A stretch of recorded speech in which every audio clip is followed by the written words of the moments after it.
दोस्तों नमस्कार, मैं हूं संजीत कुमार और आपने देखना शुरू कर दिया है बिहार टीचर पॉइंट। दोस्तों आज बात करेंगे जिनकी नियुक्ति 2018 से लेकर के 23 वर्ष तक, 2018 से लेकर के 2023 तक जिनकी नियुक्ति प्राथमिक विद्यालयों में हो गई थी बीएड योग्यताधारी का, उनके साथ गजब स्थिति उत्पन्न हो गई थी। देखिए, इसमें शिक्षकों का दोष नहीं था। उस समय कुछ नियमावली ऐसा आया कि जिसमें बीएड योग्यताधारी को 1 to 5 में सिलेक्शन करना पड़ा।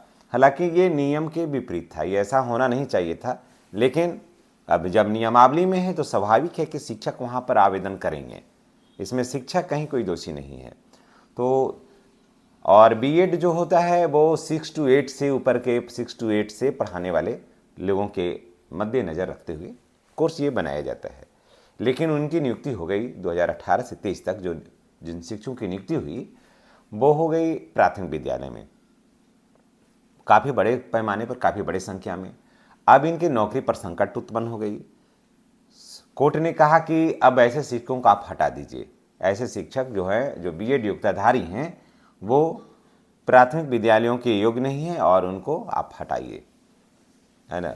और नहीं तो उसके लिए कोई स्पेशल ऐसा कोर्स चलाइए जिससे कि ये शिक्षक जो हैं वो कोर्स को करके 1 to 5 के पढ़ाने के लायक हो जाएं, एलिजिबल हो जाएं, ताकि ये लोग बेहतर शिक्षा वहाँ दे सकें। ठीक है, तो इसके लिए हुआ कि ठीक है, हम ब्रिज कोर्स, गवर्नमेंट ने यहाँ पर दलील दी कि हम ब्रिज कोर्स 6 महीना का जो ब्रिज कोर्स होता है उसे हम करवा देते हैं। तो ब्रिज कोर्स करवाने के लिए बहुत संघर्ष करना पड़ा शिक्षकों को, बहुत लंबी लड़ाइयाँ लड़नी पड़ी, बहुत लंबा इंतज़ार करना पड़ा और लगभग 2-2.5 साल असमंजस की स्थिति में ये शिक्षक रहे। समझ गए, इनको फुल ट्रेंड का वेतन भी नहीं मिला, काफ़ी दिक्कत भी हुई इन लोगों को।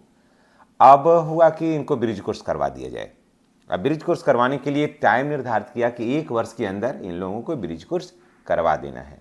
अब इसमें शर्त ये है, इसमें सबसे ज़्यादा पहले तो जानिए कि इसमें शर्त ये है कि अगर इस निर्धारित समय के अंदर अगर ये पास नहीं होते हैं, है ना, निर्धारित समय के अंदर अगर ये पास नहीं होते हैं, या फिर जैसे परीक्षा देने गए और तब या फिर लेट पहुँचे, या तबीयत खराब हो गई, या घर में कोई ऐसी आकस्मिक कोई दुर्घटना हो गई, तो ऐसे शिक्षक अगर समय से वहाँ परीक्षा नहीं देते हैं तब फिर क्या होगा।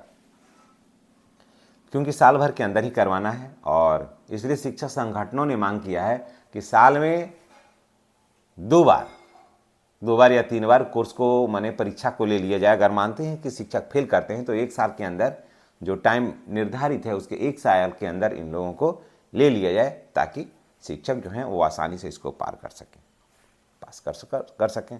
तो इसके लिए लेटर जारी हुआ है। ब्रिज कोर्स नामांकन की तिथि जो है 19 जनवरी तक है। देखिए, अभी भी क्या हो रहा है कि बहुत सारे शिक्षक जो हैं इसको सीरियसली नहीं ले रहे हैं, अभी तक आवेदन किया नहीं है। जितने शिक्षक हैं और वो ब्रिज कोर्स उन लोगों ने नहीं किया है और अभी भी पढ़ा रहे हैं, तो संख्या के हिसाब से अभी भी वहाँ पर लोग आए नहीं हैं। 1 to 5 में के जो शिक्षक हैं अभी तक ब्रिज कोर्स उन लोगों ने किया नहीं है पूरा, माने 100% उन लोगों ने रजिस्ट्रेशन अभी तक, नामांकन अभी तक करवाया ही नहीं है। तो क्या हुआ कि सरकार फिर डेट बढ़ाई है। सरकार अपने स्तर से इन लोगों को बचाने का पूरा प्रयास करती है, लेकिन क्या हो रहा है कि लोग वहाँ से एडमिशन ही नहीं ले पा रहे हैं, रजिस्ट्रेशन करवा ही नहीं पा रहे हैं, नामांकन ले ही नहीं पा रहे हैं। परिणाम हुआ कि सरकार को फिर डेट बढ़ाना पड़ा। आइए थोड़ा सा अखबार पर नज़र डालते हैं तो सच्चाई कुछ और भी पता चलेगा। राष्ट्रीय मुक्त विद्यालयी शिक्षण संस्थान यानी NIOS के 6 महीने के ब्रिज कोर्स में नामांकन के लिए आवेदन की अंतिम तिथि बढ़ा दी गई। अब बीएड योग्यताधारी प्राथमिक शिक्षक ब्रिज कोर्स करने के लिए 19 जनवरी 2026 तक आवेदन कर सकते हैं। बीएड योग्यताधारी वैसे शिक्षक की नियुक्ति जो 26 जून 2018 से लेकर के 21 अगस्त 2023 के बीच में बीएड योग्यता के आधार पर प्राथमिक विद्यालय में शिक्षक के तौर पर उनकी नियुक्ति हुई थी, वे क्या कर सकते हैं। अब bridge.nios.ac.in पर ऑनलाइन आवेदन कर सकते हैं। इससे पहले आवेदन की अंतिम तिथि 25 दिसंबर निर्धारित थी, यानी कि आज तक, उसके बाद फिर बढ़ा दिया गया है।